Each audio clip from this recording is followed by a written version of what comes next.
I think he is going to be the backup at the start of the season, and I think he's earning their trust. I think he throws the ball excellent. He releases it well. It's a tight spiral. He sees the field quickly. He is. I'm going to reserve I think my guy can play. I've said it a million Yeah, times. I want to see if Gabriel can play like that too. That's all. And you threw the interception directly to him. Not trying to make a short joke. I think he literally could not see him. Day 6 of Browns training camp, and it looks like Shedeur Sanders still doesn't have first team reps, but it's okay. This one had no pads on. People would have made excuses anyway if he had first team reps. But taking a look at the quarterback tracker, did not have a perfect day. Actually, today it seemed like all of the quarterbacks performed decently. It says this is how all 3 quarterbacks performed in team drills. Gabriel and Sanders failed to score a touchdown in a 30-second drill from the 40, and Dillon Gabriel actually threw an interception. So we're also going to talk about Dillon Gabriel's interception. We broke down Kenny Pickett when he threw his interception. Now let's see what Dillon Gabriel did. 10 for 16 on the day. Sanders for 7 for 10. And it's clear, like we talked about, who's getting the throws, right? Hey, Flacco, you get 11, cool, 8 for 11. Y'all know what January Joe does. But then for Shedeur Sanders to not even get a similar amount of reps of Dillon Gabriel, not to say it's not fair, but clearly they're trying to make a point of who they want to get the most reps with, and that's Dillon Gabriel right now. So far, Poly Market. Now, you got to be careful. Sometimes they be trolling. You know what I mean? They say that Shedeur Sanders is 36 for 48, 75% completion percentage, 5 touchdowns so far in training camp. And this is him, again, doing what? Working after practice. 8-4, and I believe 8-7. Those are his guys. Luke, Floria, and what's the other gentleman's name? Where I have the notes right here. Shedeur looks out. He played Gage Larvedane. Sorry, I don't know how to pronounce these last names. Be killing me. But those two, those are the guys that seemingly keep popping up for him. He keeps finding out there. So dope to see. And I know I showed you what he did after. This is what he did, but before he was out there 40 minutes early. So he's been staying later. He's been coming in before everybody else, making sure he gets his extra work in. Look, hey, and that should be expected. I'm not giving Shedeur any extra flowers. I'm not saying that this is nothing we never seen before, because we've seen this before. All right, but hey, I am gonna give him his credit because he's doing what needs to be done the way he needs to be done. So before we go into Dillon Gabriel's interception, let's check out Shedeur Sanders and what he did for the day. First things first, just some team drills, right? Simple, smooth, easy. Boom, right there. I mean, just dipping the ball down there. Just dipping the ball around in a very simple, easy way. Sorry, I'll be misnaming all of these names. So I went ahead and I pulled up the depth chart so I know who I'm looking at right here. This is 3-7. So Mr. 3-7 is the man, the myth, the legend, Luke Floria, and he's also had some connections today with Mr. 84, LaVarden Grange. And I think that is actually the receiver he was throwing to after. Yeah, so that is what's his name? That's Gage, right? And these are one of the 3 wide receivers. It's been Floria, Gage, and then there's been one other one. I'm literally looking at it right now, but he's been able to find those. It definitely Luke Floria and Gage. Those guys, they've been locked in. Oh, Thrash, Kamari Thrash. Kamari Thrash has been making plays for everybody, but the 2 wide receivers that have been making a big impact with Shedeur, Mr. Luke Floria, 37, Gage, number 84. Sorry, I was calling him the wrong name. We ain't doing that no more. We fact checking ourselves. But yeah, he finds him there. And then over here, I think he's gonna find Luke Floria, if I'm not mistaken, on this pass. Rolls to his right and finds a guy, and then here's the other angle of that, because y'all know this is the great. Yeah, okay, so this Gage. There you go. So that's the man, the myth, legend, Gage. And you're gonna find seeing more angles from it. That's what I love about training camp. All the different angles you get to see. Play action again. I mean, is that a sack? We'll have a conversation about that too. Is it a sack? Is it not a sack? Man, that ball's got some velocity on it. I know we got a lot to say about Shedeur, but hey, I mean, when he needs to make that throw, he's making those throws well. Is this a sack? I don't know. I do like the fact that he steps up. Right, we see him get to the top of his drop, right? Boom. And by the way, this is how you know either this is bad play action, and either the offensive line needs to do a little bit better job at selling this, or these guys just knew it was a passing down, because the linebackers don't even the linebackers are already dropping. Like he's giving his show, and the linebackers are dropping. And then my problem here over here is you have this guy outwardly set. So this is the sack, guys. Let's look at the sack guy. He's like in a wide, like 7, right? He's out here, and he's pushing him upfield. Now that's gonna force this offensive tackle to kind of overset to get out there, right?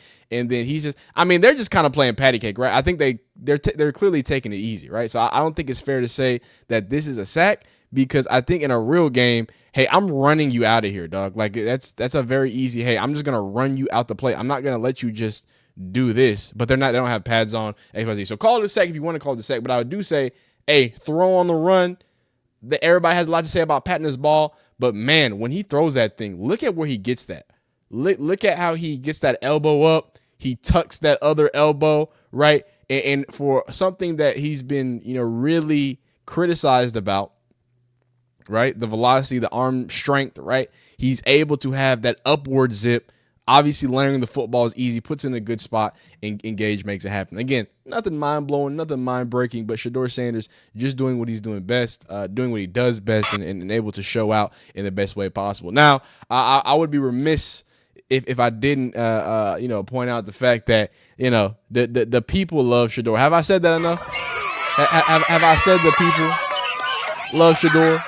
We ain't got to get into that. We'll do that at the end of the video because we have him signing autographs and all that stuff. Let's get into Mr. Dillon Gabriel's pick. So we've got multiple angles, right? Some people are saying he's too short. He couldn't see over the offensive line, but we don't make those jokes around here, okay? Dillon Gabriel's a very respected guy, running with the ones, right? He's getting those first-team reps. He's getting thrown in the fire. He's getting a lot more reps, true. So clearly the Browns see something, right? I don't know if y'all can tell. I have 0 NFL experience. So clearly the NFL Browns, I have to hope, see something in Dillon Gabriel to get these reps. But at the same time, for all people saying, oh my God, NFL, they might know that NFL also gets it wrong like a lot, like almost all the time. So I don't know. And the Browns specifically have gotten it wrong so many times. So I don't think it's crazy to think that maybe they don't know what they're doing with Dillon Gabriel. But at the same time, let's respect DG and let's walk through this pick, right? Because this was a scenario drill. Like Daniel says, this is a situational work. Offense down 30-24 at the opponent 25, 30 seconds left. So to add context in this, higher pressure situation, I believe he was with the ones here. Actually, I don't think this is the ones because, Dillon, I don't think, no, Mason Graham's out there. Okay. So it's not confirmed yet. Offense down 34, Gabriel. No. Okay. Yeah. So this is the ones. So this is the ones for all context. This is the ones, right? So give Dillon Gabriel his credit. I just want y'all to know, because if Shedeur Sanders throw a pick, I just want to make sure that we going to be fair. I'm going to be fair. I ain't throwing you under the bus. But if it looks nasty, it looks nasty. So this is you got 30 seconds left. Go. How was your decision making? Mary Kate Cabot said the Browns think of Dillon Gabriel of having superhuman-like processing speed. So this is something where his superhuman-like processing speed should be able to show up. So let's see really what he's looking at, right? So we're gonna play. He's gonna drop back and man, I don't care. I gotta be honest with you. I don't care who's playing quarterback for the Browns, because I have not seen an offensive line in pads, out of pads, next to pads actually block. I'm sorry. First team, second team, third team. What the fuck is that? Dog, I could have went past him. Wide 9. I mean, why are we short with our feet? Set out there and settle down. I'm sorry, but as a left tackle, we're kick stepping, we're kicking. Dog, are you gonna punch? Are we gonna load our punch? We're backpedaling at this point at left tackle. So as much as hey, as a Shedeur guy, I should just be in here and be like, hey, Dillon Gabriel threw a pick. I mean, for the love of God, this left tackle has all his weight on his toes. You're waiting for him to set. Can you set the pocket, open it up, and not let him just jump? I mean, what are we doing? You did all of that movement. You didn't set deep enough for your pass set. So, of course, he's going to walk past you. That's a bunch of wasted movement and wasted energy. So, he's doing this bullshit, right? He's chop step. Instead of getting out there and get a wide kick step, either go meet him or go set this pocket and get ready to punch. But he's not doing that. He's lollygagging, right? 90 just, hey, how you doing? Keep it moving. And he has a clear shot on let's be honest, 5'11" Dillon Gabriel. Now, DG does a good job stepping up. Y'all let me know if that's a sack. He is stepping up into some nastiness with Mason Graham. So this is a nasty pocket too. So he steps up, right? It's a nasty pocket. He keeps his eyes downfield, and he sees something he likes, but he got undercut. Yeah, okay. And he gets undercut by corner. Boom. And that's a pick in a very, very big moment. And I do want to say, just looking at it, and maybe he didn't see that defender sinking underneath, but guys, this is triple cover from this angle. We got multiple angles, but right now, Dillon Gabriel, besides that awful offensive line, just not even showing up to work, I'm looking like you're throwing in triple coverage. You didn't see a sinking defender in zone. But let's go to the other angle. So here it is. Here's the back angle. We always have a top angle too. So now what we're going to do is we're going to look at it from the defensive side. So it looks like zone. I mean, just simple, right? It looks like a sure thing. Let's get to where we want to get to. All right. Let's not make this turn this into a potato. So great work by Dillon Gabriel, like we were talking about, right? He steps up into the pocket, and I want to see what he sees, right? So again, cover 4. You got a hook curl. Actually, is this Tampa? Because Carson Schweringer looks like he's running the pole right now. Nah, he just opened it. This might not be cover 4. They might be playing 2 sets of coverage. They might be playing cover 6 because what's it called? It looks like cover 2 on one side and then cover 4 on the other side. Regardless, we got ourselves a little triangle here, right? A triangle versus these 2, right? And then you have Carson on this one tight end. So we're gonna have, he's gonna look for this corner route, right? He steps up, he throws this right now. So I'm actually not mad at this, right? He's looking for the corner route? Let's see. Oh no, I thought he was throwing that corner to Harold Fannin. Nah, this is bad. Nah, DG, this is bad. Okay, so I don't know if y'all have ever seen like where they put like the camera on Tua Tagovailoa and they show you what he should be looking at. First off, he jumped in the air. That boy launched in the air to get this ball off. I'm not gonna say nothing else about it. But if I'm gonna step in the pocket, which I think he did everything great, immediately steps in the pocket, see something. But is this a bad route situation? Because he made his decision to throw the ball right now. So unless he thought. I guess he thought that, this defender was going to take Harold Fannin, or maybe he thought this wasn't the route that it was run. But, I mean, you're looking at throwing a ball right where an overhanging defender is. You know what I'm saying? So this is not like in Kenny Pickett's situation where he just doesn't read. Dillon Gabriel doesn't even get a chance to read, right? And he immediately steps up and then makes a decision right now, right? And to me, in my head, this pocket's pretty clean. So what did he see? Did he literally not see him? I think okay, I'm not trying to joke. I'm not trying to make a short joke. I think he literally could not see him. Here's another angle. Again, great job offensive tackle. He steps up. I think he does a really good job stepping up. You let me know if that's a sack. Mason Graham is right here, and he throws. He's rolling left and he wants to throw a dig coming in. Like there's so many things wrong with this. He's rolling left, throwing a ball that goes to the right. That needs to be a dart into the end zone where there's more help defensively. I'm trying to understand, right? So this is sorry. I had to. I literally have to think that Dillon Gabriel didn't see him, forgot that he was there, and thought that this defender right here cleared out with Harold Fannin. Because that's the only justification. And sadly, it makes me sound like I'm making fun of you, Dillon Gabriel, because I don't think you were tall enough to see him. I think you thought you were getting cover 4, right? And boom, boom, right here. Or again, the way these safeties are moving, right? This safety is off the snap was moving a little different than this safety. This safety is sinking, right? Off snap, he's sinking. That gives you a deep half, right? Newsome I think is also sinking on snap too. Yep, he's sinking on snap. That's a cover 4-ish look. But you see this safety here, he's stepping up. He's ready to play man. That's what it looks like, and ready to. Yeah, and then he has this inside leverage. Yeah, this looks like he's playing man, or it could be a match or a banjo call where, first man in, corner takes first man in, safety takes man out. Regardless, I think they might be playing 2 sets of coverages because Gavin Newsom, yeah, okay, yeah. So, yeah, that's what they're playing. They're playing banjo, and they do the same thing. Tight end, yeah, safety takes man out, a corner comes in, and my football players are really going to come in. Well, that's called banjo. What you talking about? I don't know what I'm talking about. But I do know there's a call in which safeties and corners switch off. There's a match coverage style where if a safety's going in or the first in cutting route, the defensive back, or in this case, a cornerback's going to take it, which you see over here. That's what happens over here. Corner takes the in cut, safety takes the overneath, and then you see here safety trying to take the corner away, and then you have him just sinking underneath for cover 4. I mean, it doesn't get easier than that.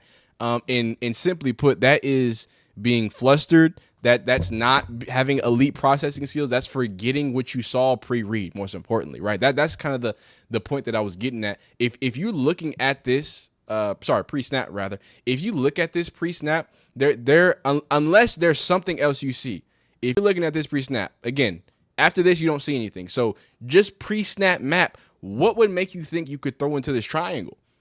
Because in your head, if you're just going off pre-snap, and to be honest with you, they didn't move much pre-snap. Like they didn't move. He took 3 steps back, and you threw the interception directly to him. So I get it. Let's get the ball out quick. Let's do it. But are we processing anything? Right? I showed you Kenny Pickett. Kenny Pickett stared at the wide receiver. I have Dillon Gabriel, the Mary Kay, who's supposed to be the wizard, the processor, and he forgets what he sees pre-snap and throws an in directly to an underhanging defender. It's not looking great. It's not looking great for Dillon Gabriel if that's what we're going to go with, right? If that is the big stuff that we're going to talk about, then I don't know. Dillon Gabriel might need to, or if you're a Dillon Gabriel fan, you might need to get some things going. But here's some context. Again, I like to give context. Time is expiring, and you got to throw something into the end zone on the final play. Dillon Gabriel did and threw an interception. Shedeur Sanders held onto the ball and got sacked. Neither ended in a score. Both ended in a turnover. So technically, they're trying to say that, hey, man, actually, Shedeur's was a turnover too, which I don't know if taking a sack when there's nothing there, right, is better than throwing. So, again, add the context. You have to throw something in the end zone. Okay, why are we not throwing the corner, right? Why, if I am, again, just off pre-read, why are we not throwing the corner then? Why would you go into this? You're going to throw the in where there's not only this defender, but again, pre-snap, you're thinking that this, because he definitely looks like he's running the pole. What's it called? You should think that you have a linebacker sitting under here, right? You 2 defenders if you're going off your pre-read.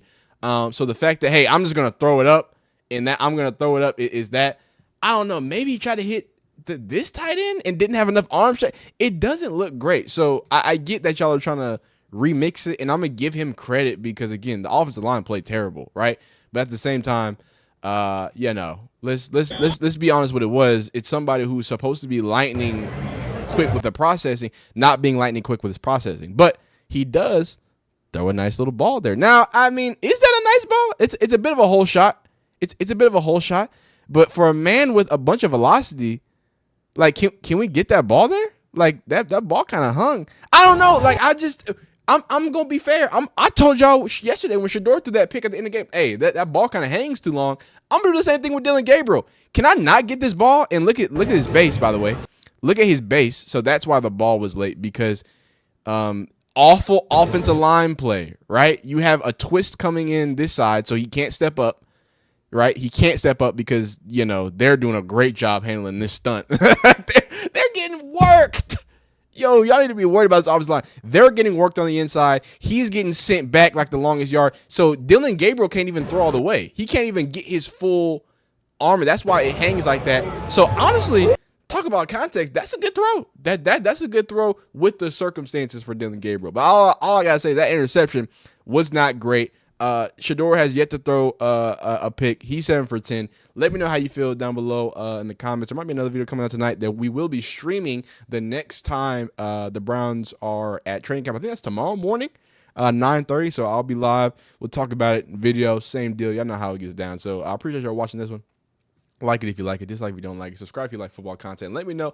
Is the Dillon Gabriel interception, is that a big deal? Y'all let me know. Peace.